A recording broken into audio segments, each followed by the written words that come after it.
C'est bon les gars? Ouais, je crois que c'est bon, on peut y aller, ouais. Et bienvenue à toutes et à tous pour le premier talk de l'année de ce type-là, talk Level Up, on va en parler juste après. Et avec Jérémy, on a choisi de vous parler de scripting et de système. Et voilà, c'est l'épisode 0 parce que quand on fait de l'informatique, en général, l'index il start à 0. Et vous êtes qui en fait? Donc moi, François, je suis chez Max depuis 4 ans et demi. Et mon tweetos, mais on s'en fout. Et dans cette presse, j'ai le rôle du bash sceptique parce que en vrai, j'aime pas trop le bash, mais on verra dans la presse que souvent ça fait le job. Donc moi c'est Jérémy, pareil mon Twitter aussi. J'ai mis Rust Addict parce que j'osais pas dire Bash Addict non plus. Je suis pas fan forcément de Bash, mais je pense que j'arrive à me débrouiller à peu près avec et ça fait le café pour résoudre pas mal de problèmes souvent. Et on verra donc lors de ce talk en fait quelques bases. Ce sera vraiment des bases, donc peut-être que pour certains d'entre vous ce sera vraiment un peu trop simple, mais c'est aussi pour permettre aux nouveaux embauchés par exemple, voilà, ou ceux qui se sentent un peu juste au niveau bash, de se mettre vraiment à jour sur ces scripting.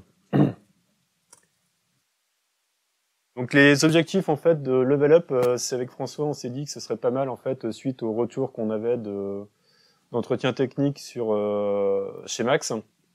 C'est tout simplement de donner un premier vernis technique sur une techno qui était souvent remontée, et ce qu'on a pu voir en fait chez nous tout simplement, c'est que voilà les Max se sentent peut-être un petit peu juste parfois en système, en script ou en réseau, donc on s'est dit tiens ça serait pas mal en fait de commencer à faire un petit peu de talk sur le sujet. Et alors là on commence par le scripting, le bash, le système, mais en fait tout au long de l'année on va pouvoir faire plusieurs talks. Avoir du feedback aussi tout simplement sur une techno au quotidien, c'est aussi tout l'avantage là, c'est qu'on ne sera pas les seuls à présenter quelque chose. Donc on va aussi avoir plusieurs. Le mois prochain d'ailleurs, ce sera sur GitLab, parce qu'on a eu pas mal de demandes sur du GitLab. Donc sur une techno, quelle qu'elle soit, échanger sur son utilisation et tout ça afin de level up l'entreprise et chacun d'entre nous. Les level up auront lieu tous les derniers jeudis du mois. Donc comme ça au moins ça permet voilà de caler le rendez-vous mensuellement. Et on a créé un petit calendrier. Donc janvier c'était pour l'instant le départ, donc on n'a pas fait de talk directement. Aujourd'hui on est en scripting et système. Donc ce que je disais, voilà, GitLab CI qui sera à partir du 31 mars. Donc on a déjà des potentiels identifiés qui pourront se proposer. Alors on n'a pas identifié les personnes directement, n'hésitez pas à vous proposer directement sur ces talks. Et du coup les intervenants en haut, faut pas en prendre compte quoi. C'est juste que c'est nous qui présentons, mais l'idée c'est que chacun puisse participer et on a essayé de panacher les technos en fonction des demandes qu'il y avait et de panacher sur l'année du bas niveau, de la CI, du back, du front. Voilà. Alors c'est principalement des technos sur lesquels certains Max remontaient en entretien tech. En fait, ils se sentaient un peu juste sur le sujet. Donc c'est justement l'idée, c'est de monter en compétence un peu sur ça.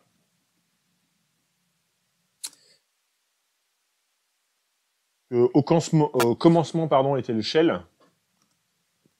Donc premier shell Unix développé par Ken Thompson en 71. Donc on va en 71 pour rappel, moi j'étais pas né, hein, mais on interagissait avec des ordinateurs avec du papier troué. Donc en vrai c'était un peu ghetto. Et du coup y a des gens très barbus qui se sont dit ça serait bien d'interagir autrement avec un ordinateur. Et donc le développement du premier shell Unix. Ensuite il y a eu le Bourne Shell par Stephen Bourne en 79, quand même assez vieux, qui ressemble vraiment au shell qu'on connaît. Et finalement, le bash qui est maintenant un mot commun dans notre métier, qui est né en 89. Donc bash pour Bourne Again Shell. Donc voilà, j'ai mis Jason Bourne pour la petite joke. peux descendre encore. Donc Bash, c'est le shell par défaut dans la majorité des distributions Linux aujourd'hui. C'est souvent dispo dans les images Docker full que vous pouvez télécharger si vous avez une image qui est basée sur une Debian full ou ce genre de choses. Vous aurez le bin bash de disponible. C'était le shell par défaut sous Mac, mais il a été remplacé par ZSH avec Catalina en 10.15. Hein. Bash était présent quand on installait Cygwin, quand on voulait avoir un env Linux ou Windows, donc c'était de l'émulation. Et Bash est aussi disponible avec Windows 10 là, via WSL. Donc, je suis pas expert WSL, mais ça permet d'avoir un environnement Linux qui tourne quand on a un PC qui tourne sous Windows, quoi. Alors, pour information, il y a aussi d'autres shells qui existent. Souvent, on parle de shell Unix et pas forcément que Linux, parce que Unix regroupe tout un tas d'environnements différents.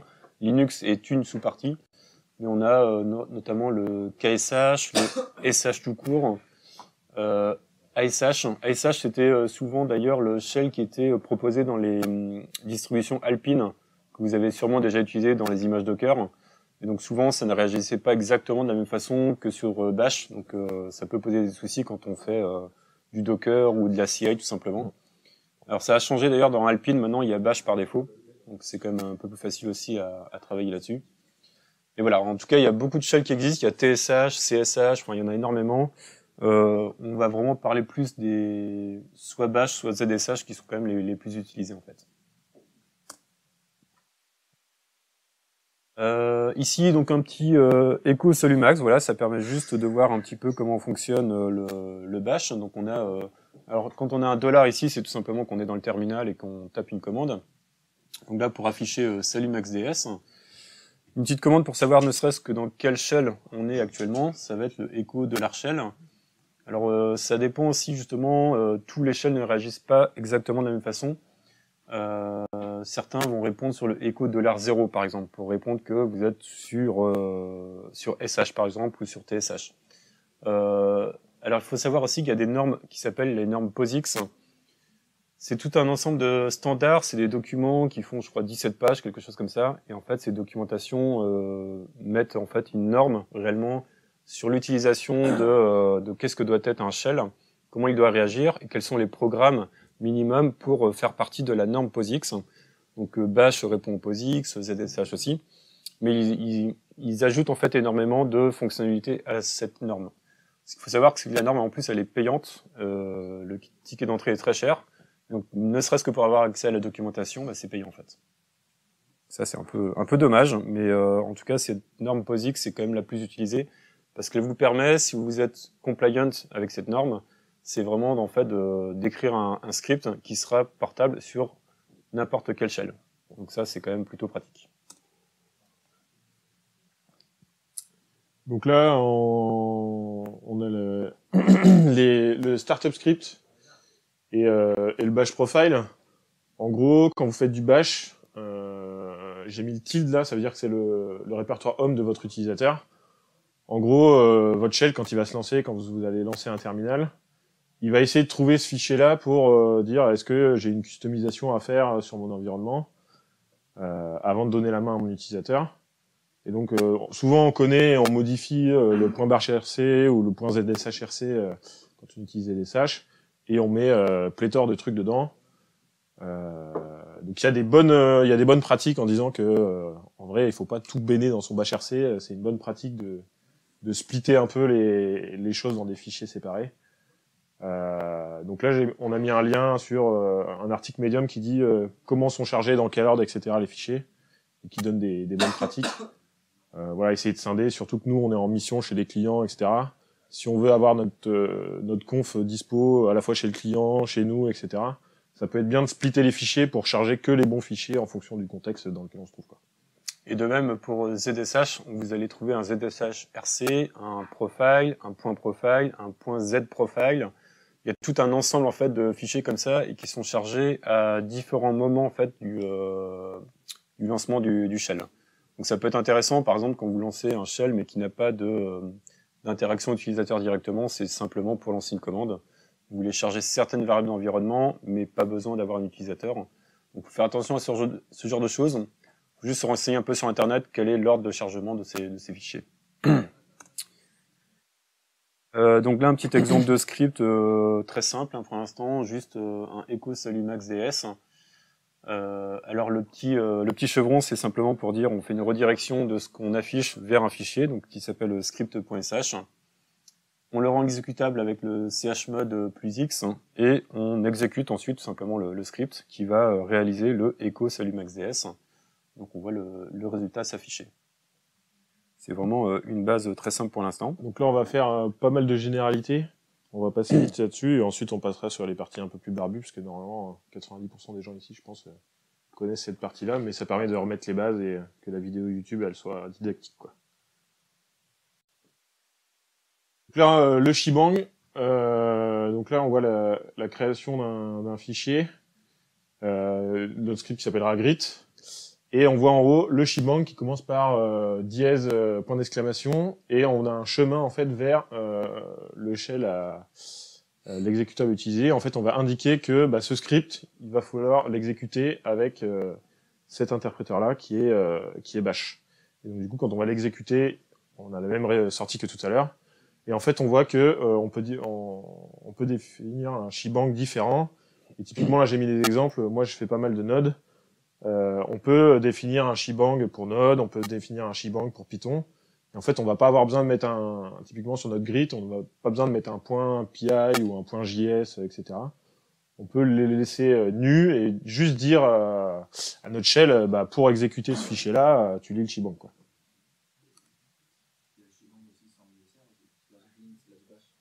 Oui, et après, tu mets un chemin vers l'exécutable, tu as différentes façons de le faire, quoi. Alors pareil, ça va être en fait vraiment des petits détails, mais qui peuvent être effectivement joués sur l'utilisation après du shell. Souvent, effectivement, c'est plus bin bash quand on fait du bash. Après, cette version est recommandée quand même en utilisant le env. Alors, je ne saurais plus te dire le détail exact, mais c'est ce que j'ai souvent lu en tout cas sur Internet, ouais. Pour les arguments, donc là on va pouvoir très simplement un script qui prend un $1, $2. C'est simplement les arguments qui seront passés en fait au script. Si on voit par exemple, j'exécute le fichier script.sh avec les arguments fdu et 32, je vais pouvoir afficher tout simplement les arguments qui sont passés en paramètres. Donc c'est comme un appel de fonction tout simple là-dessus. Et ce que disait Jérémy tout à l'heure, c'est que le $0 il est réservé. C'est justement le shell qui sera utilisé, quoi. Sur les user input, ici, on peut voir par exemple, voilà, je fais un echo-n proceed en fait. Simplement ensuite pour afficher le read. Enfin, pardon. Ensuite, on demande le read answered et en fait, je vais afficher la réponse qui m'est demandée. Donc là, c'est simplement pour une saisie manuelle de l'utilisateur et on lui demande en fait de saisir un caractère. Pouvoir, par exemple, lors d'un script, faire des conditions pour continuer ou s'arrêter en fait dans l'exécution du script. Donc ça, c'est une petite base, mais le user input peut être assez pratique dans des scripts shell. Là, c'est plus barbu. Bon, c'est des trucs qu'on récupère sur Internet en général ou dans un script qui existe déjà, qui a été fait par quelqu'un d'autre. Mais en gros, souvent, on va vouloir passer. On voit quand on utilise des commandes shell, on veut souvent passer en plus des arguments, on veut passer des options. On connaît le --help, des fois on va vouloir passer un --env, un je ne sais quoi, avec un seul tiré. Et on voit qu'on a une forme courte et une forme longue. Donc souvent il y a les barbus, ils vont utiliser la forme la plus courte possible. Mais on peut avoir une version explicite, et donc là on voit ce qui s'apparenterait à un switch case dans un langage, on va dire, de plus haut niveau. Et du coup, on va dire, si au-dessus, il va parser en fait tous les arguments et les options qu'il va trouver. Il va shifter à chaque fois qu'il en a traité une. Et en fait, il fait son switch case ici et il va dire, si je rencontre version, je fais echo version et je sors. Si je trouve le mastring, là, je stocke la string, je shift, je chope l'argument courant, je sors et je shift, ensuite je sors. Alors, un petit lien aussi, là, ça franchement, c'est la Bible. Moi, dès que je veux faire un script en bash, c'est le dev ins io/bash. Et là-dessus, en fait, vous allez trouver, c'est vraiment une cheat sheet pour rédiger en fait du bash qui est très pratique et qui montre tous les cas vraiment les plus usuels, c'est-à-dire comment faire un tableau, comment faire un dictionnaire, comment faire les boucles for parfois qui peuvent être complexes, tous les conditionnels, les if, le langage, enfin si on peut appeler ça un langage parce que le bash c'est plus un interpréteur de commandes et pas vraiment un langage, mais ça pique un peu la première fois qu'on s'y frotte, donc ça vraiment c'est à peine, enfin avant même de commencer un script, j'ouvre la page et ça me permet tout de suite de démarrer, quoi. Donc je vous conseille vraiment ce lien-là. Ouais. Sur les alias, donc ça c'est un truc qu'on utilise beaucoup aussi. C'est tout simplement pour créer des raccourcis lorsqu'on commence à avoir des commandes qui sont un peu longues. On va mettre, alors en bash, on va avoir un fichier dédié qui va être le bash aliases. Et en fait dessus, on va pouvoir mettre, tiens par exemple, je veux un alias YOLO qui va être un git add, git commit, YOLO et git push, qui me permet en une seule commande en fait de dire bah là je suis en train de coder par exemple sur un repo Git tout seul et j'ai pas besoin de gérer énormément de messages de commit qui soient cohérents et j'ai envie juste de travailler tout seul et vite. Donc en fait quand je taperai YOLO, ce sera très rapide pour faire en une seule commande en fait tous ces trois commandes. Typiquement si on teste un script de CI ou ce genre de choses. Par exemple. Par exemple. Je te laisse les liens symboliques. Ouais, donc les liens symboliques, ça c'est un peu la vie. J'ai mis un exemple concret, c'est typiquement moi je fais un peu de Python dans ma mission actuellement. Votre virtualenv Python que vous avez créé dans votre projet. En fait, on a des versions de Python qui sont installées sur notre machine. Donc là, moi j'utilise un outil qui s'appelle Pienv qui me permet de gérer mes versions de Python installées. Parce que on va avoir besoin de Python en 3.8.1, en 3.9.1, etc. Et on veut pas pourrir le contexte Python global de notre machine. Donc on a à la fois nos installs qui sont dans notre répertoire utilisateur, dans le point Python là. Et en fait, dans notre projet, on va dire, bah voilà, moi je veux pin ce projet-là en Python 3.8.1. Et donc en fait, donc là ça c'est Pienv qui le gère. Mais du coup, lui, il crée des liens symboliques et on voit qu'en fait, il a un lien symbolique. Donc il a un fichier Python qui pointe en fait vers le binaire qui se trouve ici.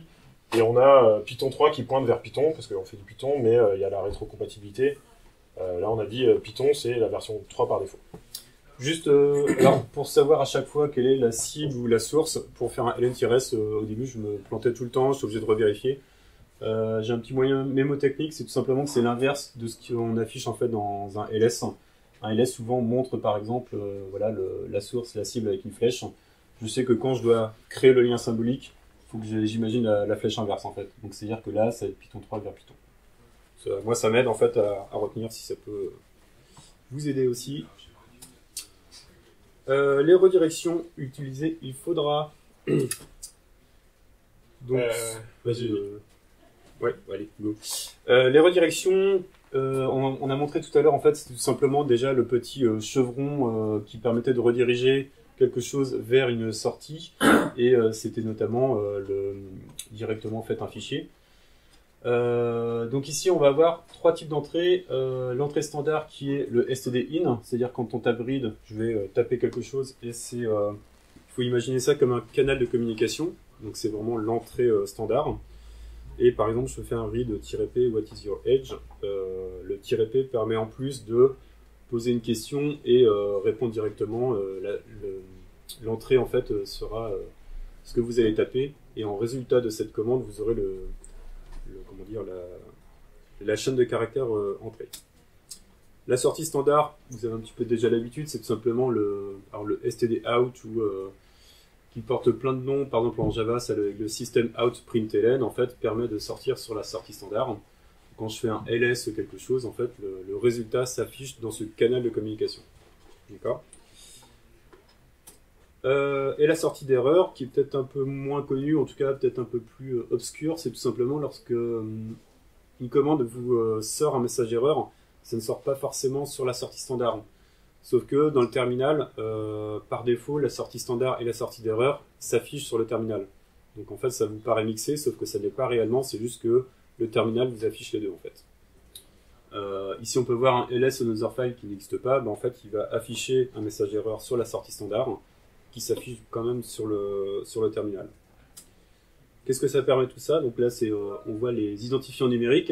Donc le 0, c'est vraiment pour le in, le 1 pour le out et le 2 pour le standard. Et j'ai envie de me dire, par exemple, tiens, la sortie d'erreur, en fait, j'ai pas vraiment envie de la voir. Je veux juste la mettre dans un trou noir et je vais faire deux chevrons dev nul. Donc dev nul, c'est le trou noir. En Linux, c'est tout ce qui est dirigé vers dev nul est supprimé et ça part aux oubliettes. Donc ça, c'est plutôt pratique. Et si je fais ce ls another file, en fait, il ne va rien s'afficher parce que je dis la sortie d'erreur, tu la rediriges vers le vide, tout simplement. On peut aussi directement indiquer ça sur le shebang, donc ça peut être pratique aussi lorsqu'on rédige un script. Et ici, donc la sortie d'erreur, je la redirige vers la sortie standard. Donc ça, vous l'avez peut-être déjà vu sans trop comprendre ce que ça faisait exactement, c'est tout simplement qu'on dit la sortie d'erreur numéro 2, je la redirige vers la référence qui est la sortie standard, donc qui s'appelle console output ou autre. Et si j'ai envie de faire un petit mix, je peux dire la sortie d'erreur redirige vers la sortie standard. Et la sortie standard par défaut, c'est juste on met chevron et je redirige tout ça vers nul. Donc au final, mon programme n'affiche absolument rien quand je fais ça. C'est-à-dire qu'il fait des trucs, on va exécuter, ça on fait des opérations à l'intérieur, mais du coup on s'en fout que ça affiché. C'est comme si on faisait typiquement un tiré silent sur un script, quoi. On dit t'affiches rien, quoi. Ensuite, il y a les histoires de redirection. Ah non, ça c'est Togaru. Ouais. Donc redirection de fichier, là j'ajoute juste un petit peu, c'est quand on a juste une seule redirection, on va créer un fichier directement. Donc là, si je fais echo on, echo to, le fichier en fait, il est écrasé le premier et on aura seulement le contenu avec tout dedans. Donc ça c'est assez simple.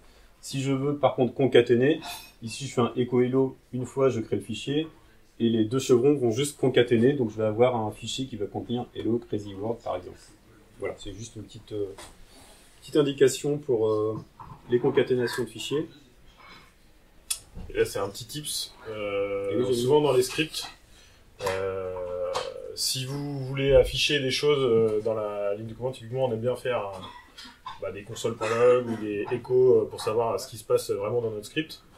Par contre, le problème, c'est que si on pipe le résultat de notre script pour le réutiliser derrière, et qu'on fait des échos coucou ou des échos machin, et ça va péter, parce que typiquement, si notre script il sort du JSON, et qu'on a fait un écho j'en suis là, ou on a écho une valeur, on est foutu, ça va JQ, typiquement, si on l'utilise après, on verra l'exemple, ça va péter. Donc là, si on passe derrière. Donc, là, on a les redirections à la rescousse. Donc là-haut, on a notre petit script, on affiche notre log, echo mon petit log, et à la fin, j'echo une string JSON valide, et je rends la main, et donc du coup mon script, il va l'afficher dans la sortie standard, les deux, le log et mon JSON, et du coup, si je fais un JQ derrière et que je veux afficher la valeur de la propriété value, il y a JQ qui va me faire une erreur que vous devez bien connaître, qui vous est sûrement arrivé si vous avez fait du JQ. Il va vous dire, oh là là, j'explose, j'arrive pas à parser ta sortie. Et donc pour ça, un moyen simple, c'est de dire, quand je vais faire un affichage d'un log de debug ou d'erreur, en fait, je vais vraiment l'écrire dans stdr au lieu de stdout. Et du coup, par défaut, lui, le JQ, il va manger que stdout.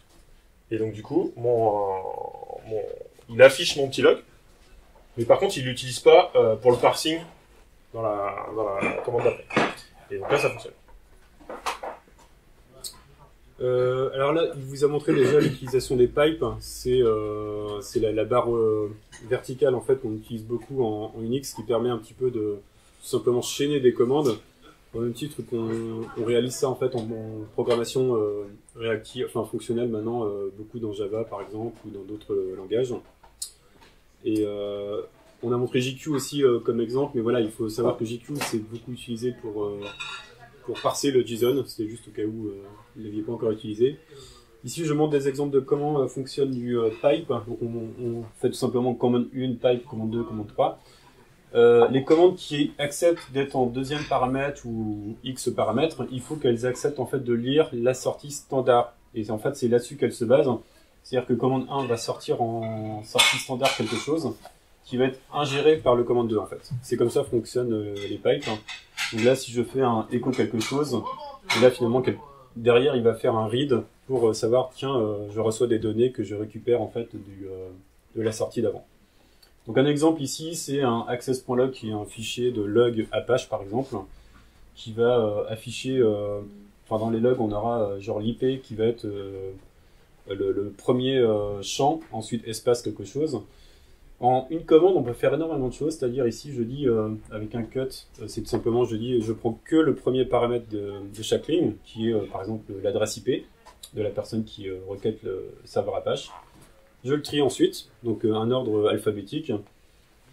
Je regroupe unique, c'est-à-dire pour si j'ai plein d'occurrences, j'ai 10 occurrences de la même adresse IP, j'en garde qu'une seule. Alors je refais un tri inversé cette fois, et laisse tout simplement pour afficher avec une pagination. Donc on se rend compte qu'avec beaucoup déjà de paramètres en pipe, on peut faire vraiment pas mal de choses. Des petites choses qui peuvent être plus drôles aussi. Je sais pas si déjà vous avez une idée de ce que ça peut faire ce genre de choses. Non, pas du tout. Là, ce qu'on fait, c'est qu'on fait un cat, je vais zoomer un tout petit peu, de dev urandom. Donc, c'est tout simplement, en fait, sur votre machine Linux, vous avez plusieurs sorties comme ça. Alors, on a parlé du dev nul.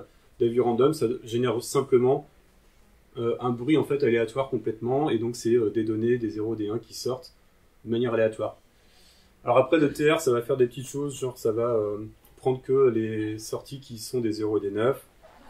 Le fold, ça, je vais pas rentrer trop dans le détail, mais ce qu'on met à la fin, c'est un applet, tout simplement qu'en gros, je récupère de l'aléatoire, je le transforme un peu et je le joue pour faire un son, par exemple. C'est complètement inutile, mais voilà, ça me paraissait plutôt drôle et on peut voir que en faisant différents TR, donc je vais modifier un petit peu ce random, je vais avoir des sons différents, par exemple. Donc là, je vais prendre, je sais pas, celui-ci. Il commence à être un petit peu horrible. On va arrêter ça tout de suite. Voilà. En tout cas, on peut faire énormément de choses. Je sais que j'avais déjà réalisé, par exemple, c'était justement un record de micro sur lequel, juste en pipe, je compressais le son et ensuite j'enlevais un son blanc, par exemple. Tout ça en stream, ce qui permettait d'éviter de faire 5 opérations sur le PC les unes après les autres quand j'ai record 500 mégas de wave, c'est inutilisable après pour le recompresser. Alors que si c'est fait en live, en stream, c'est hyper pratique en fait. Donc en connaissant un petit peu les outils nécessaires, ça peut être très très performant. Donc là j'ai bien un exemple, c'est une chaîne YouTube que j'aime bien qui s'appelle Cocadmin sur YouTube. Donc c'est ce qu'on appelle dans le jargon un intégrateur ou un DevOps maintenant. Et du coup, il fait de la vulgarisation sur du bash et de montrer des trucs un peu techniques. Il a des formations aussi. Et typiquement, il montre qu'avec juste les commandes de base Linux, on peut par exemple essayer de miner des hashes de Bitcoin en faisant une palanquée de pipe là, en utilisant du echo, des dates, etc. On retrouve le nonce ici qui est la variable qu'on doit changer pour essayer de miner le bloc. On a le bloc qui doit se trouver par là. Et derrière, il fait un fold, un tac, un TR, un SHA 256, un cut, un XSD, enfin bref. Et avec que des commandes qui savaient pas que Bitcoin allait exister dans le futur, quoi. Et ben, il arrive à miner un bloc. Et là, en fait, on voit qu'il essaye de changer à chaque fois le nonce, là, pour essayer de trouver le bloc qui contiendra bien assez de 0 au début pour pouvoir être riche, peut-être. Voilà. Donc ça, c'est une quote d'un collègue à nous, qui est une bonne quote à se souvenir, surtout quand on code du bash qui sera potentiellement relu, réutilisé et dont nos collègues vont faire évoluer. C'est de coder comme si la personne qui va maintenir ton code était un dangereux psychopathe qui sait où t'habites. Voilà. Pas plus à dire. Ouais, c'est vrai. Quand je l'ai dit à l'oral, j'ai fait voilà. Les mots sont durs, mais tu as raison. Et du coup, Shellcheck, c'est un outil. C'est pas parce qu'on fait du bash qu'on est obligé de coder n'importe comment et de faire entre guillemets du code dégueulasse. Et souvent, on joue pas à des linters ou voilà, on a accès sur nos stacks à nous à des sonars, etc. On peut aussi linter du bash avec des outils et on peut les intégrer à nos IDE, etc. Donc là, j'ai montré l'exemple de ShellCheck, ça c'est l'éditeur en ligne. Et il nous dit sur ton script, bah voilà, il y a tout ça que tu peux améliorer. Ça ressemble à du sonar, mais dans le terminal. On peut l'utiliser avec la commande ShellCheck. Et j'ai mis le lien ici GitHub. Il y a des plugins ou des extensions dans vos IDE préférés, donc n'hésitez pas à l'utiliser. Donc on va voir un peu les bases vraiment des scripts. Donc le curl, alors je vais peut-être te laisser continuer, puis je te ferai les suivants après. Ouais. Donc on va énumérer plein de commandes de base pour ensuite vous montrer les commandes augmentées ou un peu fancy ou plus rapides. Donc le curl, normalement tout le monde connaît, c'est pour par exemple faire des trucs avec HTTP, faire des appels. Donc on a le premier, on appelle une URL, on récupère la sortie dans un fichier, on fait un appel post avec de la donnée, on fait un appel JSON ici en settant le header de content type. Là on a la basic auth en bas, on peut faire plein de choses. Là à chaque fois je montre des exemples, mais bon on part du principe que vous irez regarder. Donc curl c'est un super outil, il faut l'utiliser et savoir l'utiliser. Le sed pour faire des opérations sur du texte. Donc là, on a l'exemple simple du replace avec des regular expressions. Donc pareil, il y a plein de choses. Alors le set-i est assez pratique d'ailleurs, c'est lorsque vous voulez modifier directement dans le fichier, parce que sed par défaut en fait va juste prendre le fichier et afficher une sortie avec ce que vous voulez modifier. Par contre, le set-i va modifier réellement le fichier, quoi. C'est le override qui était là. Ensuite, on a le netcat pour savoir, par exemple, s'il y a des ports distants qui sont ouverts. Donc là, on écoute sur tel port et on va afficher tout ce qui s'y passe. On se connecte à une IP avec un port. Et moi, typiquement, j'utilise souvent ça, le -ZVW10. C'est de dire, je vais aller essayer de me connecter au host et au port qui est là, et juste de vérifier si la connexion, elle peut être établie, quoi. Typiquement, si vous êtes dans un réseau d'entreprise, etc., et que vous devez traverser firewall et je sais pas quoi, savoir est-ce que votre flux réseau il est ouvert, bah, vous mettez ça. Le W10 c'est le timeout, et donc lui il va essayer de traverser le réseau avec tel host, tel port, et il va me dire est-ce que j'arrive à ouvrir un socket ou pas, et si j'arrive pas à l'ouvrir, bah, c'est que il faut appeler les mecs du réseau, quoi. Alors l'avantage du NC, c'est que souvent on utilisait Telnet pour essayer de voir si le port était ouvert. NC est installé par défaut sur les environnements, donc c'est l'avantage quand même vis-à-vis de Telnet, qui n'est pas forcément installé. Netstat, qui permet tout simplement d'afficher les ports sur la machine qui sont ouverts. Donc ça, très pratique aussi pour ne serait-ce que savoir si votre service qui expose un web service, par exemple, sur le port 80 est bien présent. Ou alors connaître aussi le PID, donc c'est-à-dire le process qui expose un port, ou en tout cas qui réserve son port, quoi. Donc il y a plusieurs paramètres. Alors souvent on va faire un tiret TUNALP par exemple pour afficher l'ensemble en fait des process. Le PS qui lui affiche les process qui tournent en fait sur la machine. Donc un PS AUX va afficher l'ensemble des process. Si on veut en plus la commande complète, parce que parfois la commande peut être très longue, et en fait PS AUX va juste tronquer la commande. Donc le WW va nous donner en fait la commande complète. Donc ça c'est assez pratique aussi, surtout les longues chaînes de caractères de Java avec 36 000 paramètres par exemple, ça peut être très vite un enfer. Et lorsqu'on veut faire un petit grep en fait pour trouver un process en particulier, ben voilà, on va faire un pipe grep pour identifier le process en lui-même. Alors, peut-être juste un exemple. Moi, j'ai tendance à faire AEF, mais c'est un peu comme le AUX. Si je fais, par exemple, Node, je vois que j'ai bien quelque chose ici qui est FuserMount que je cherchais, par exemple, pour Node V. En revanche, souvent, ce qui arrive, c'est qu'en fait, on veut aussi exclure le deuxième ici, qui est le process grep qui s'est lancé en même temps du pipe. Donc, ce qu'on fait souvent, c'est un grep--v pour exclure en fait de la recherche du grep le grep lui-même. Et là, j'ai vraiment plus que le node qui apparaît. Le petit grep -v grep, c'est assez pratique. Surtout quand vous faites des scripts et qui permettent de récupérer seulement un identifiant. On a le top, on affiche des infos sur les process, le CPU, la mémoire qui sont utilisés par les process sur notre machine. Donc, j'ai l'exemple. Bon, alors, après, personne n'a posé la question, mais TLDR, c'est une commande, c'est un man pour les humains. Donc, je vous invite à installer ça. Il y a une version web et il y a une version que vous pouvez installer avec les différents package managers. Et en fait, ça vous montre des exemples au lieu de la doc. Le man, il est souvent pléthorique et au début, on savait pas trop. Il faut aller chercher ce qu'il faut faire. Souvent, quand on a des besoins simples, en fait, si vous faites un TLDR, vous avez déjà la commande. L'exemple le plus courant, il est tout en haut de la liste et il vous dit exactement comment il faut le faire. Donc c'est pour ça que j'ai utilisé ça. Ensuite, on a le DF, c'est pour afficher les infos de 10 sur notre machine. Donc typiquement, ce qu'on va lancer en général, c'est quand on a un FS full, c'est le df-h et il va nous dire sur quel point de montage lequel est full. Il y a le nombre d'inodes aussi, quand on a fait exploser le nombre d'inodes et qu'on a des problèmes un peu... mais bon là, c'est des problèmes d'ops. Mais bon, c'est pas marrant quand ça nous arrive. Le man, bon, il est là, et c'est l'exemple justement, c'est de dire, bah voilà, quand tu fais le man d'une commande, il te dit, bah ok, ça fait des trucs, et puis là, t'es obligé de tout lire, etc., descendre, et éventuellement, tout en bas, dans la 3e page, tu auras des exemples. C'est pour ça que moi j'aime bien TLDR, parce que il te dit, bah voilà, les exemples les plus courants, c'est ça, quoi. Le find, du coup, c'est une commande qui va chercher dans les fichiers. Alors, j'ai mis plusieurs exemples. Ça va être, on commence toujours find où est-ce que je cherche. Donc, quand je fais le point, c'est le répertoire courant. Le -name pour dire, bah voilà, j'ai quelque chose qui va ressembler, par exemple, à 5-conflict.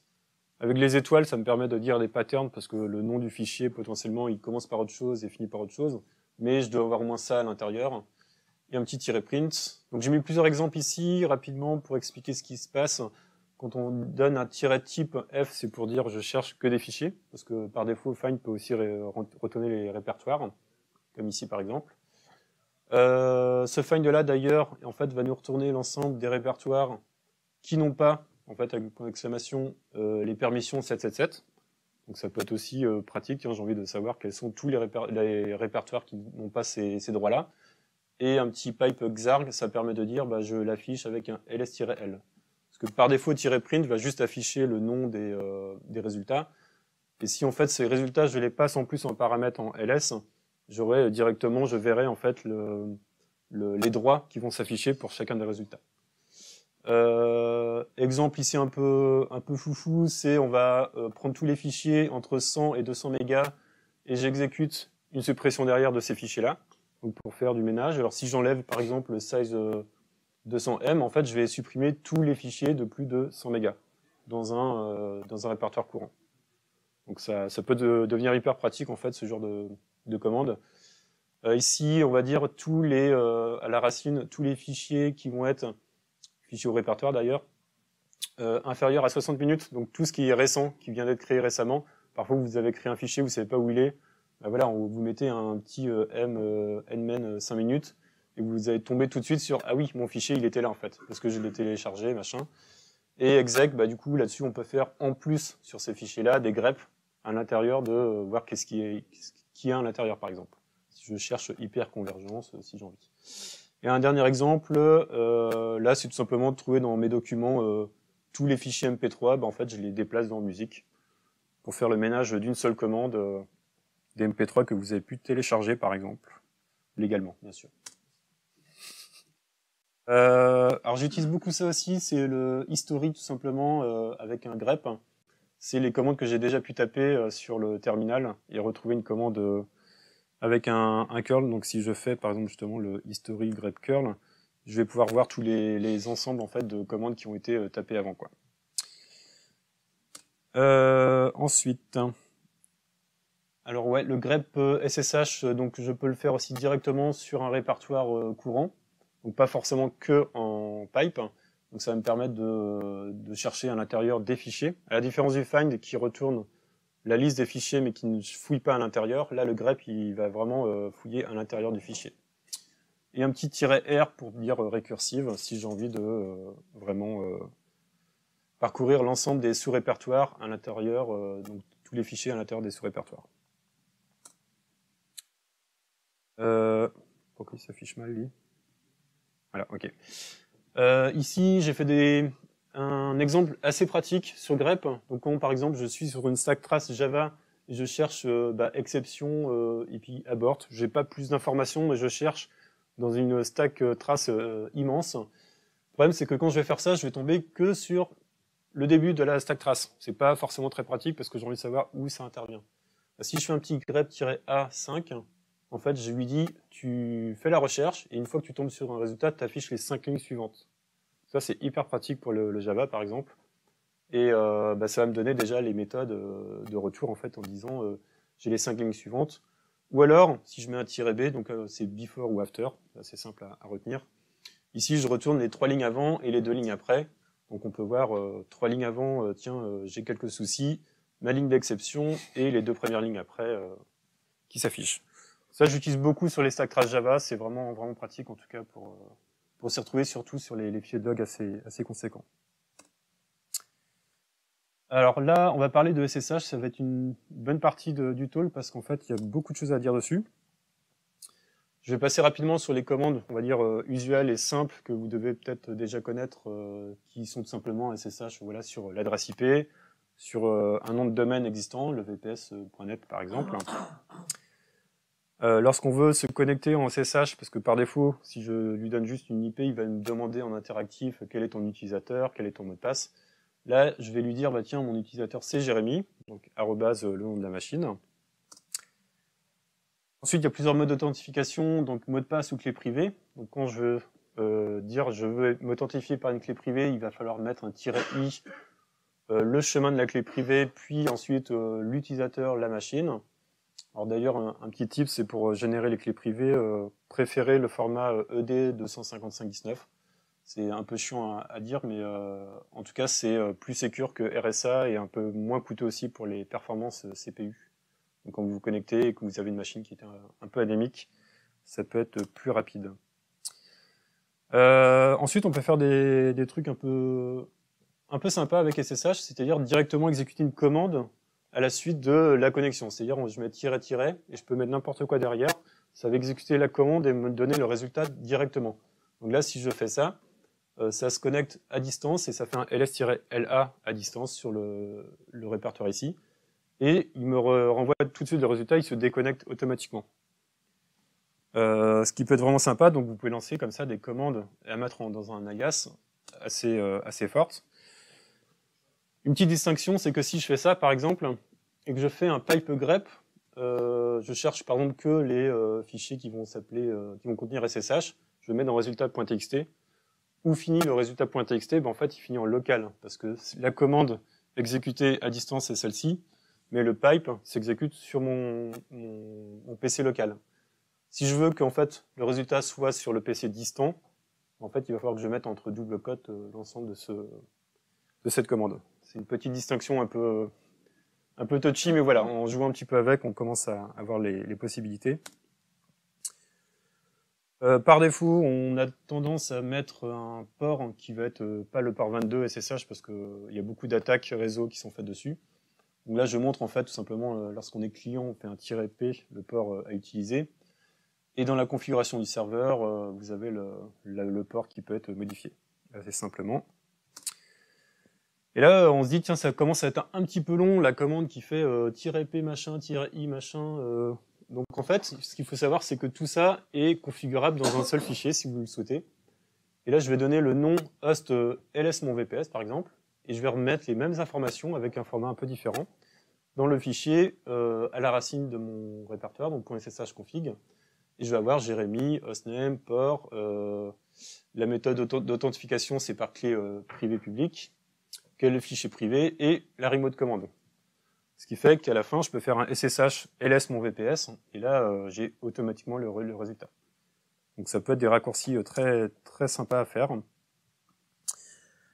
Autre chose, le SSH-X, là, ça permet en fait d'exécuter si sur votre serveur distant, vous avez en fait une commande qui va lancer en fait un serveur X. Mais le problème, c'est que là, vous n'êtes pas physiquement, il n'y a pas d'écran sur le serveur distant. Donc si on fait un -x là, et je peux lancer. Alors non, c'est pas ça du tout. Voilà. Là, j'ai un petit truc qui s'est lancé. Il est exécuté sur le serveur distant. J'ai des petits yeux, mais en fait, l'affichage est déporté sur mon PC. Ça peut être pratique si vous avez, par exemple, un programme qui demande tout simplement en fait une installation avec des boutons next, next, next, comme à l'ancienne un petit peu. En fait, vous pourriez réaliser cette installation avec une interface graphique, ou si vous êtes un peu, si je fais un truc comme ça, je peux très bien lancer aussi en fait un éditeur de commandes. Alors celui-ci il est moche, mais il était rapide à lancer. Mais je pourrais lancer un VS Code distant par exemple, qui est déporté sur mon affichage local, mais en modifiant les fichiers distants. Donc ça peut être assez pratique à faire aussi. Il y a juste un -X à rajouter, ou un forward x11 en bas, quoi, dans le fichier SSH. C'est l'ancêtre de Shadow, quoi. Là, on va attaquer des choses un peu sympas aussi, c'est les redirections de port. Je sais pas si certains ont déjà eu l'occasion de jouer avec. Oui, non, pas du tout. Cool. Ça, en fait, je suis dans un exemple où je suis chez Max, avec mon laptop, et ça, c'est chez moi. J'ai ma petite Freebox, j'ai un petit serveur, j'ai mon imprimante, un mobile, un petit serveur Node qui tourne sur notre machine. Et je veux accéder, mais plutôt que d'ouvrir sur la Freebox tous les ports, par exemple, je vais ouvrir le port 8000, puis le port d'imprimante, puis le Apache, sachant qu'en plus, ça va créer plein de failles de vulnérabilité possibles, et enfin plein de failles possibles. La surface d'attaque grandit à chaque fois que je vais ouvrir un nouveau port sur mon routeur Freebox. Plutôt que de faire ça, on va tout simplement dire je n'ouvre que le port 22 et je vais tout faire passer à travers. Et tout sera chiffré en plus. Donc ça, c'est hyper pratique. Comment on fait? C'est tout simplement, je vais lire avec un -L, alors on peut mettre un espace ou non. 1001, ça va être mon port local. Et puis en fait, avec ça, je vais adresser le printer 8080. Donc c'est-à-dire qu'en fait, j'aurai une image de cette imprimante. Et en fait, je pourrais y accéder sur mon laptop en tapant localhost 2.1001/admin. D'accord? Et on peut enchaîner, alors là j'ai mis sur plusieurs lignes, mais en fait c'est une seule ligne avec les anti-slash. On peut enchaîner comme ça plein de redirections de ports distantes, ce qui peut être très très pratique. Donc si je veux adresser par exemple mon Apache ici, bah, je pourrais faire un localhost 2.1002 parce que j'ai dit 1002. D'ailleurs c'est juste 80 ici, ouais. Et par contre, mon site.local fonctionnerait pas parce que je n'ai pas l'accès DNS de mon réseau Freebox. Et c'est là où on arrive à... alors là, je donne un petit peu l'équivalent dans le fichier config. À chaque fois, je vais donner en ligne de commande ou dans le fichier de SSH config. Donc on voit ce genre de petites choses. Et j'arrive en fait sur la redirection de port avec un port simple et unique. C'est justement dans des cas où j'ai trop de choses à gérer en fait de ce côté-là. Et par exemple aussi des URL qui vont être locales uniquement. Là, je vais lui dire tout simplement -d 1080. Et je vais configurer mon Firefox. Je vais vous montrer ça rapidement. Dans les paramètres de Firefox, je vais dans Proxy, enfin dans Paramètres ici. Alors par défaut, vous êtes sûrement en pas de proxy. Et en fait, vous pouvez dire tout simplement ici, en localhost 1080, et garder utiliser un DNS distant en SOX v5. Et je suis content avec ça. Ici, je me connecte. Alors là, c'est chez moi que je me connecte tout simplement. Avec un petit -D. Alors le -A, j'en parlerai juste après. Et ce que je peux faire là, c'est tout simplement si je fais un localhost. Alors je vais faire.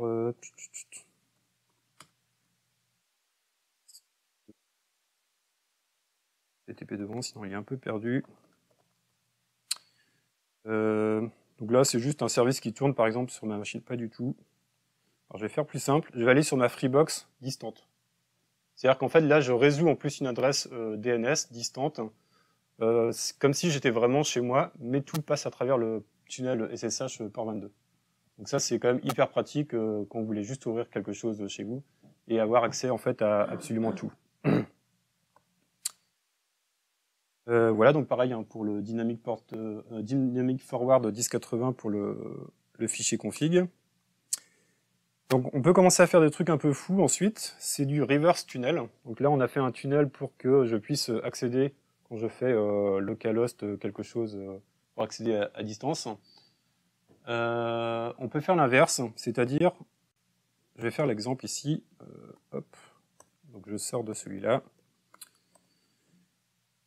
Et en fait, ma présentation, là, elle tourne actuellement Je vous montre rapidement ici. Mes slides tournent sur le port 8000 en local, d'accord? Alors ce que je vais lui dire en faisant... Hop, pardon, excusez-moi. Je vais lui dire ici, je vais me connecter sur le VPS Max VPS, et qu'en fait, ce qui tourne en local chez moi sera exposé sur le port 9000 là-bas. En fait, c'est un petit peu l'équivalent du Max Tunnel que certains connaissent déjà chez Max. Donc, hop, je me connecte. Qui est un ngrok-like en Rust qui a été développé par Jérémy et Alexis notamment. Donc si je vais sur... Donc là, c'est l'adresse du VPS, sur le port 9000. J'atterris chez moi, en fait, directement. Donc là, même vous auriez accès directement au tunnel MaxDS port 9000. Et en fait, ça atterrit directement sur mon localhost port 8000. D'accord? Donc ça, c'est aussi hyper pratique parce qu'en fait, quand vous jouez beaucoup sur des infras avec beaucoup de réseaux, ça peut être vraiment... pour débugger, c'est vraiment super utile, quoi. Et évidemment, si je sors, en fait, il n'y répond plus, quoi. C'est vraiment l'accès SSH qui me permet de faire ça. Ça va pour ça, ouais? Cool. Le déport d'agent, c'est juste le -A que j'ai mis tout à l'heure. Donc si je reviens ici, je me suis connecté, en fait. Je vais juste sortir rapidement. Si je ne le mets pas, donc là je me connecte avec la YubiKey, j'en parlerai un peu plus tard. Et que je fais je vais faire un SSH. On est à la moitié de la phase. Cool, bon, ça va. Ouais, Je me dépêche, ouais. Là, en fait, j'essaie de me connecter sur une autre machine qui est encore chez moi. Et le problème, c'est qu'en fait, j'utilise une clé privée qui n'est pas forcément sur la machine, la première sur laquelle je me suis connecté. Donc, en fait, pour faire un transport comme ça de la clé, il faut tout simplement donner le -A en plus. Donc là, mon équivalent de clé privée, c'est ma YubiKey. Et là, derrière, si je redemande ça, il me redemande d'appuyer sur la YubiKey. Donc je peux me connecter comme ça par rebond sur plusieurs machines et à chaque fois en transportant l'information d'authentification. Ça, c'est le déport agent SSH.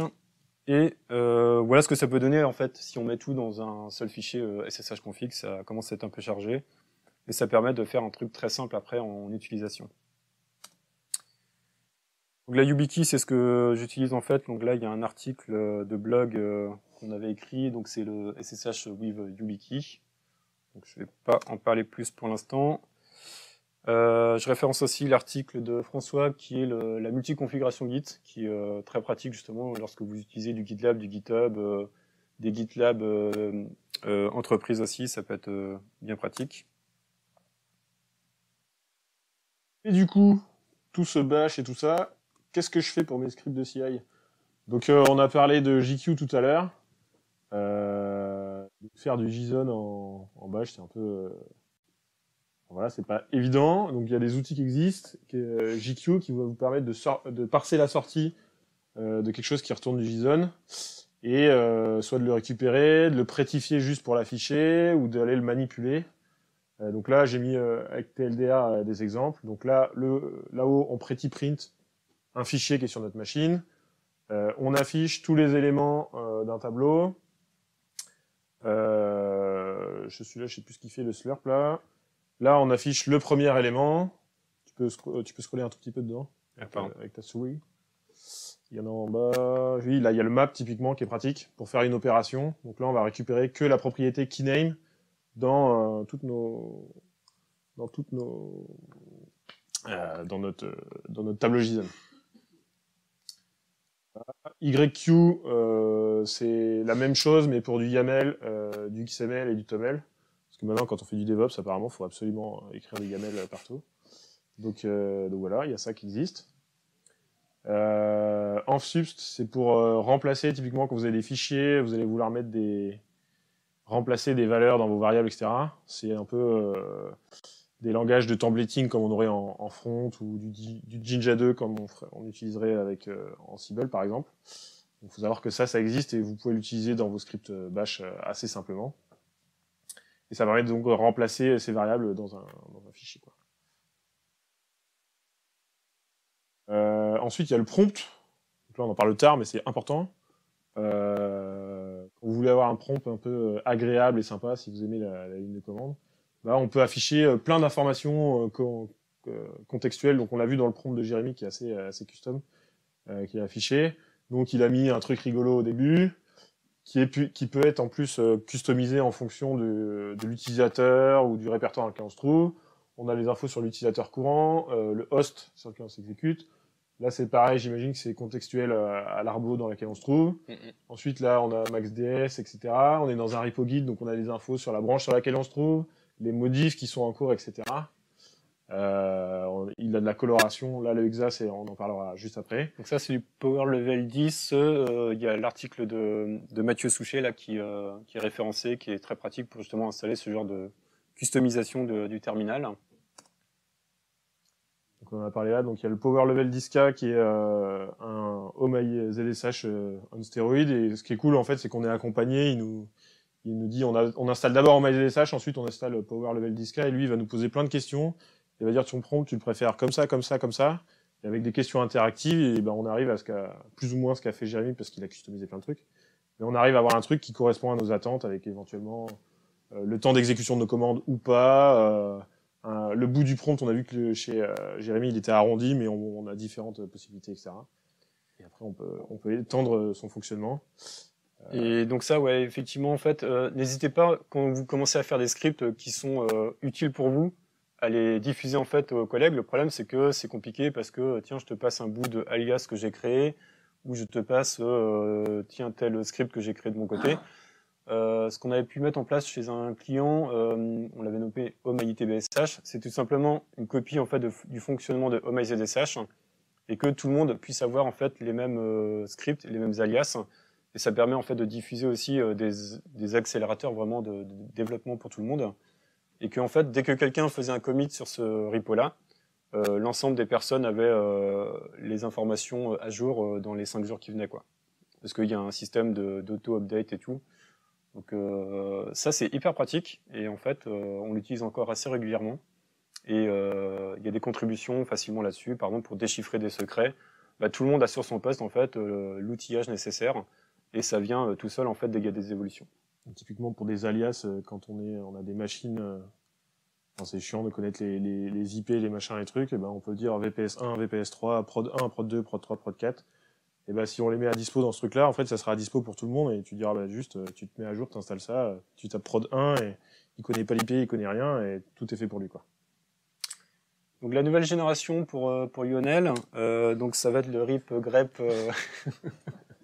C'était gratuit, j'avoue. En fait, on va parler de quelques outils qui commencent à remplacer un peu les outils traditionnels qui sont utilisés. Alors, il faut savoir que du coup, ils ont un mode d'installation, ils sont pas installés par défaut forcément dans les distributions, mais on va notamment citer RipGrep, donc on met à chaque fois les liens, vous pourrez aller voir, qui permettent vraiment de simplifier l'usage de grep, par exemple, où en fait les patterns peuvent être compliqués. En plus, c'est écrit en Rust, donc c'est quand même plutôt chouette. Celui-là, je le connais moins. Toi, tu le connais un peu. HTTPy, c'est un curl, mais simplifié, quoi.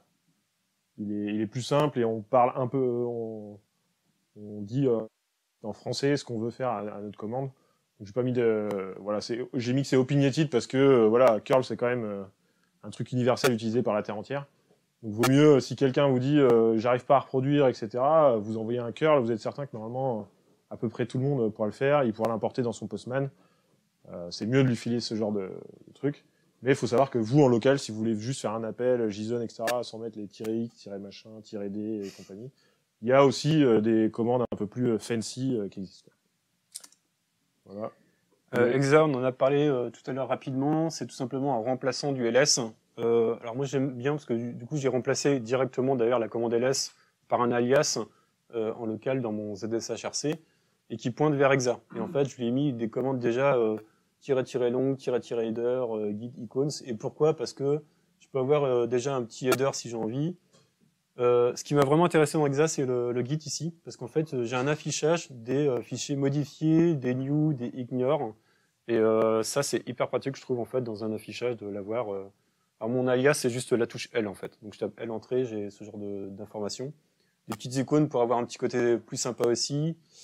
Le size aussi, je crois qu'ils ont human readable directement, donc c'est quand même plus cool. Et puis quelques couleurs aussi pour s'y retrouver plus facilement. Donc Exa est plutôt chouette en remplaçant de LS. Ici, un petit gif qui montre Hyperfine, qui est pareil un outil fait en Rust en fait, qui permet surtout de bencher deux outils, deux clips par exemple. Donc là, on va avoir FD, alors je sais plus exactement lequel c'est, mais qui permet de voilà de faire la même chose, c'est-à-dire retrouver en fait tous les fichiers de type JPEG. Et le Hyperfine en fait va tout simplement mesurer les tailles. On voit ici, tiens, l'un était 3 fois plus vite que l'autre par exemple, avec toutes les métriques nécessaires. Donc c'est très simple à utiliser lorsque vous voulez faire des benches. CanFS, donc certains connaissent déjà s'ils font du Kubernetes. C'est un outil en ligne de commande qui permet vraiment de monitorer votre cluster Kubernetes. Et à l'usage, en fait, on se rend compte qu'il est vraiment très très pratique. On peut faire beaucoup de choses avec. Donc voir en fait l'état des pods, les logs, se connecter en shell directement dans les pods. Alors si vous n'avez pas fait de Kubernetes, vous allez peut-être être perdu un petit peu sur les termes, mais ça permet vraiment de monitorer votre cluster directement depuis le terminal. Et ça, c'est vraiment chouette à faire.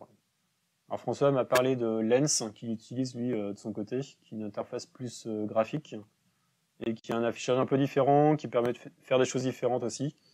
Globalement, il y a le même cœur d'application, mais je pense que l'usage des deux peut être un bon compromis, en tout cas, surtout sur les longs logs, par exemple, quand on veut un affichage assez dense. Là, j'ai mis une petite page de tool, de CLI, donc les command line, uniquement en Rust. Pourquoi j'ai mis celle-ci? Parce qu'en fait, je trouve que, alors, déjà, bon, j'aime bien le Rust, ok, mais c'est une page qui est vraiment intéressante parce qu'elle référence énormément d'outils qui sont assez récents. Et c'est là-dessus qu'on va trouver Exa, qu'on va trouver ripgrep. Et en fait, on découvre à la fois plein de nouveaux outils qui apparaissent dans cette page. Donc en fait, de temps en temps, je vais faire un tour, je teste un outil qui me paraît sympa. Et je découvre plein de trucs sur cette page, quoi. Ce qui est intéressant, c'est pas d'aller voir forcément le code Rust, potentiellement on s'en fout, mais on peut juste aller voir le programme. Et en fait, eux, il y a souvent en ce moment, c'est la mode de faire des portages de commandes Unix qui existaient, mais elles sont plus rapides. Et donc, rien que pour ça, quand on est en terminal, diminuer la boucle de feedback, c'est intéressant, quoi. Je montre juste, le truc, il est immense. Il y a énormément d'applications, mais voilà, si je veux faire utiliser une base de données qui peut être un peu différente, de la compression, enfin, il y a vraiment énormément de choses. Sinon, vous demandez la liste des alias de Jérémy et vous aurez ceux qu'il faut installer, quoi. Ok. Hop. Un service bash, qu'est-ce que c'est? Ensuite, on a les services au sens dans des applications. Quand on fait du bash ou quand on est dans le monde Linux, en vrai, si on a un besoin simple, on dit il faut que mon service il tourne plusieurs fois par jour. Ma réflexe avant de monter un Kubernetes, c'est peut-être de faire un cron. Ça va répondre. Si ma machine elle est up, ça va répondre aux besoins. Donc là, on voit si j'ai juste fait un crop de la sortie de la commande crontab-e là. Donc là, c'est le fichier qu'on va éditer et on a l'exemple qui explique très bien le process et on va dire avec cette syntaxe cron là, tu vas t'exécuter, tu vas faire un backup de tous les répertoires utilisateurs à 5h du mat toutes les semaines. Donc voilà, il fait un tar dans tel fichier, donc un tar dans var backup home.tgz et il prend le contenu du répertoire home. Et vous pouvez faire ça sur un appel d'un script, de votre appli, une appli qui s'allume et qui s'éteint. Voilà. Et si vous n'avez pas fait cron level 1, LV1 à l'école, vas-y, tu peux switch. Et vous pouvez utiliser ce magnifique site internet qui s'appelle crontab.guru et c'est un petit truc éditeur en ligne qui dit si je veux que ça s'exécute exactement à tel moment. Et quand vous changez les digits, il va dire ça s'exécute demain à 5h du mat, etc. Donc voilà. Systemd, c'est ce qui est mis en place maintenant sur on va dire une majorité de systèmes d'exploitation Linux. C'est en fait ce qui va permettre de démarrer vraiment. Alors ça fait un peu polémique parce que systemd violait un peu les principes du KISS de Linux. KISS, c'est le Keep It Simple and Stupid. Voilà, merci. Tu m'as traité stupide. En fait, comment ça fonctionne? Donc là, on a un exemple de service qu'on pourrait écrire nous-mêmes. Alors là, c'est SyncSync qu'on veut démarrer. On veut qu'il soit démarré automatiquement au démarrage de la machine. Le fait d'utiliser systemd, ça va s'inscrire en fait vraiment dans comment fonctionnent aussi les programmes sous Linux avec systemd. C'est que par défaut, les logs, donc la sortie standard, va aussi être redirigée directement vers le journal CTL, et donc va atterrir dans le fichier varlog, et tout ça du coup est monitoré et géré en fait par le système.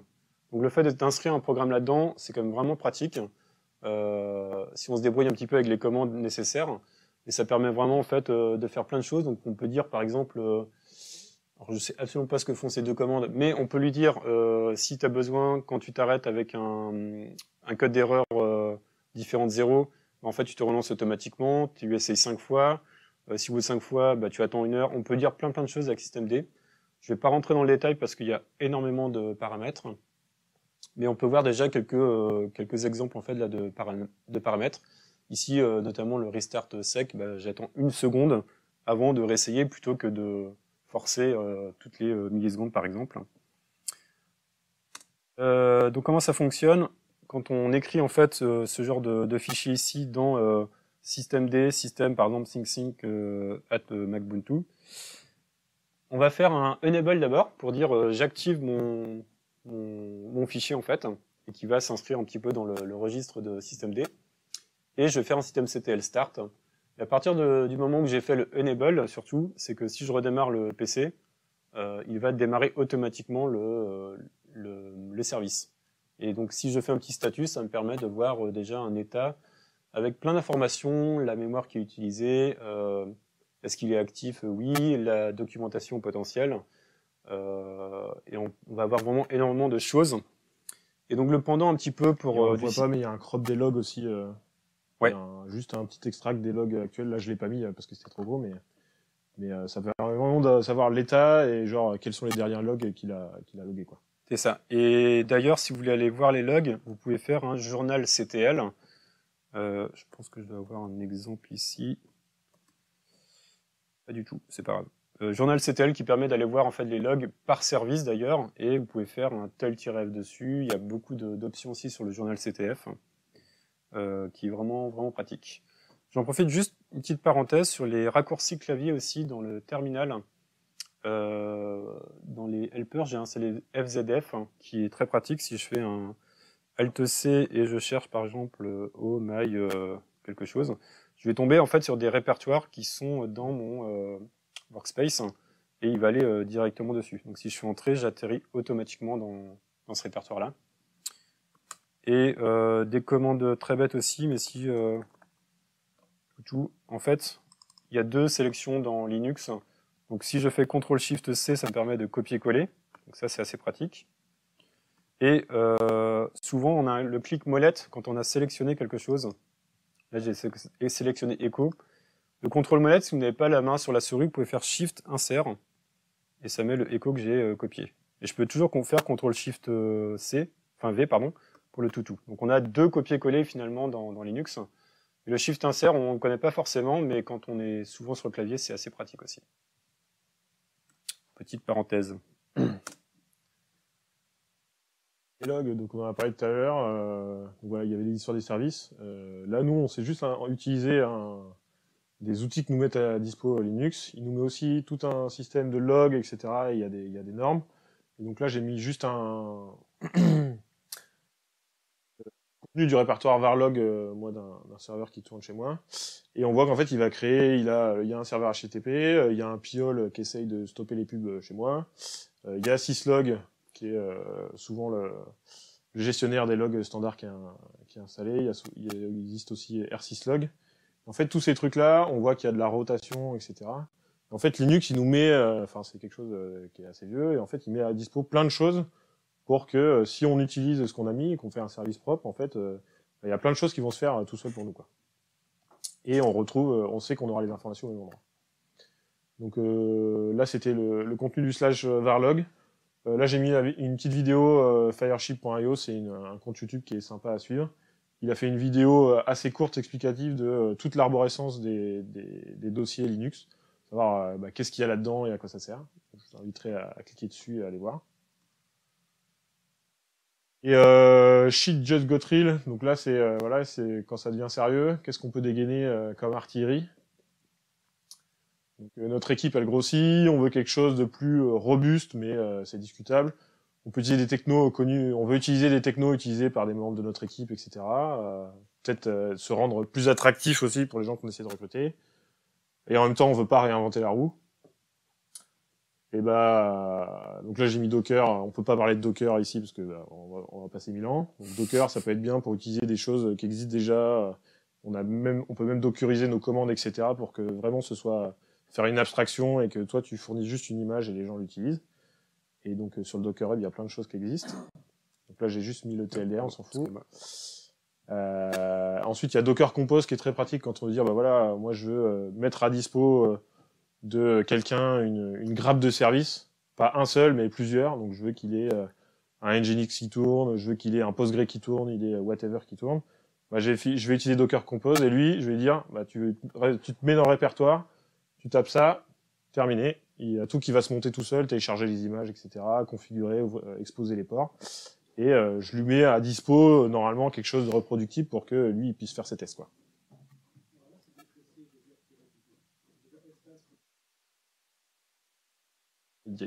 Aïe, aïe, aïe, aïe, aïe. T'es sûr de ça?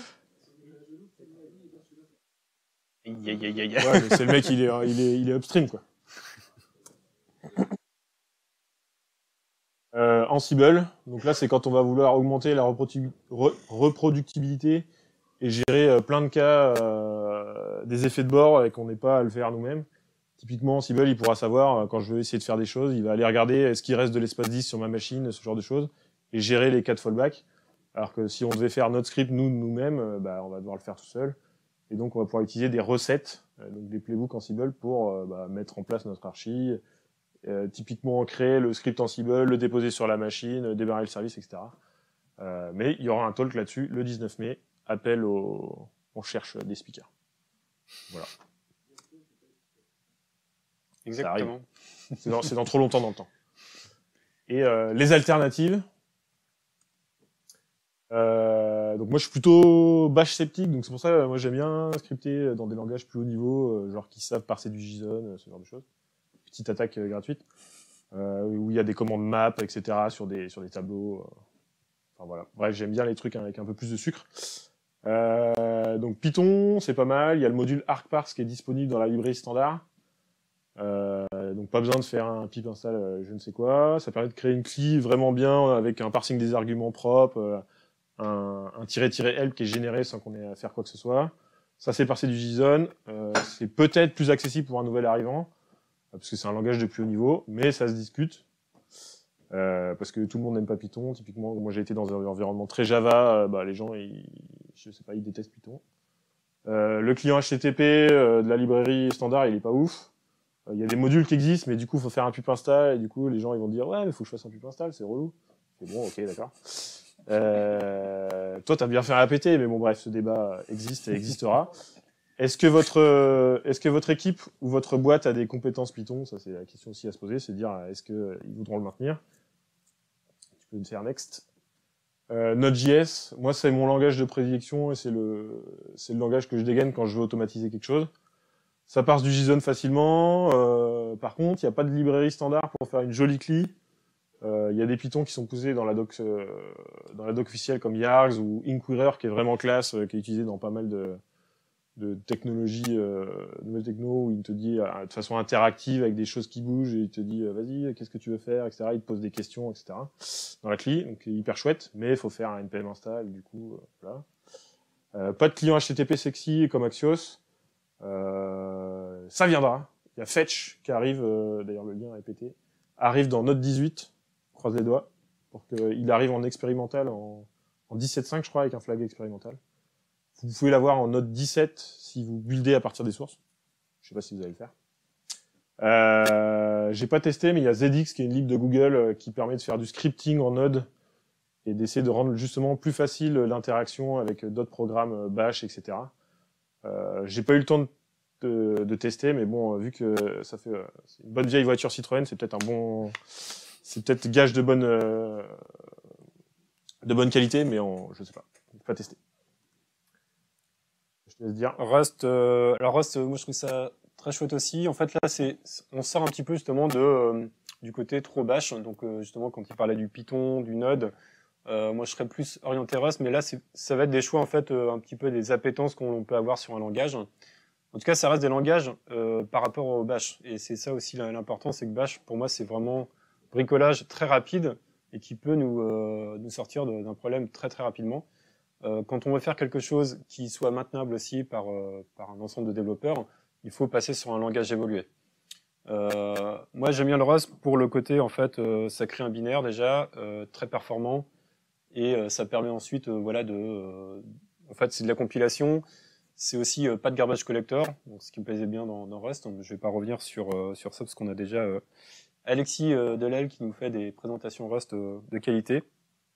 Et en tout cas, c'est compliqué effectivement de s'y mettre pour embarquer les gens parce que Rust, le langage, utilise des paradigmes complètement différents, notamment l'ownership, et c'est assez bizarre au début. Par contre, on a aussi tout le sucre syntaxique très récent de pattern matching, de programmation fonctionnelle, et ça c'est vraiment confort aussi de pouvoir utiliser un langage de ce type-là, qui génère un binaire qui va être aussi rapide que compilé en C, quoi, par exemple. Et sinon, on peut dégainer le bon vieux bash. Parce qu'on se dit, ouais, et tout, typiquement, pas plus tard qu'hier, j'étais là, je voulais faire un petit truc en appelant l'API GitLab et en récupérant plein de résultats. Et je me dis, ouais, je vais le faire en Node. Puis là, j'étais là, ah non, faut que je fasse l'appel, faut que je passe le token et tout. Mais je dis, bah non, je vais juste aller dans mon navigateur, je vais faire API/v4 ce que je veux, je suis déjà connecté, il m'affiche le fichier, je le baigne dans un fichier sur mon file system, et je fais un one-liner en bash et il est terminé. Donc souvent, c'est aussi, il faut poser le pour et le contre. Est-ce que j'ai besoin de que ça prenne du temps? Faut réfléchir aussi pour son client, pour son besoin, etc. Après, c'est intéressant, on a envie d'utiliser nos technos, les choses avec lesquelles on a le plus d'appétence, etc. Après, il faut aussi que ce soit simple et rapide. En vrai, quasiment tout le monde a eu des notions de bash quand on fait des choses assez simples. Et en vrai, c'est battle testé, ça existe depuis toujours et ça existera, dans 15 ans, ça existera toujours, quoi. Donc voilà. Donc il y a du bash, et bah, on y va. Donc à vous de peser.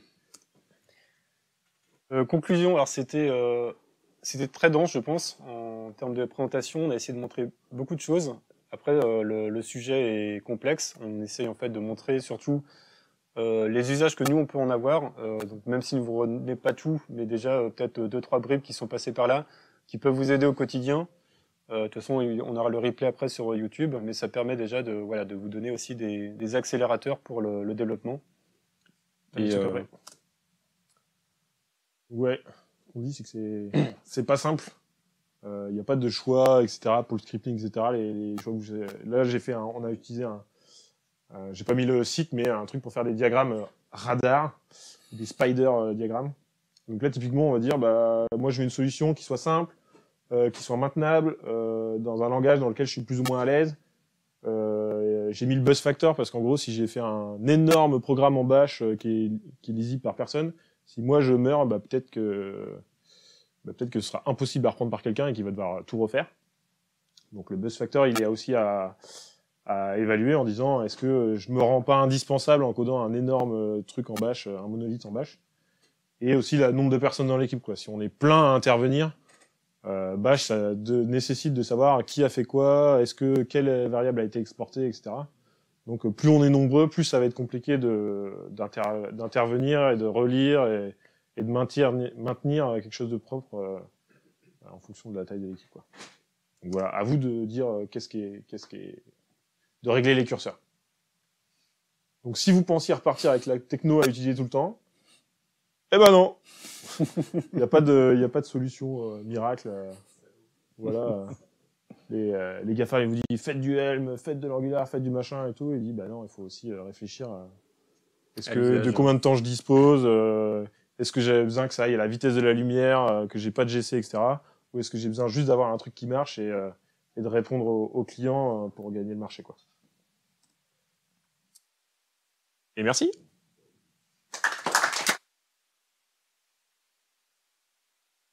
Merci à Jérémy aussi parce que on a mouillé le maillot, on n'était pas tout à fait en avance pour les slides et tout ça, et donc il y a pas mal de Merci à toi. d'heures de sommeil qui ont été perdues. Voilà.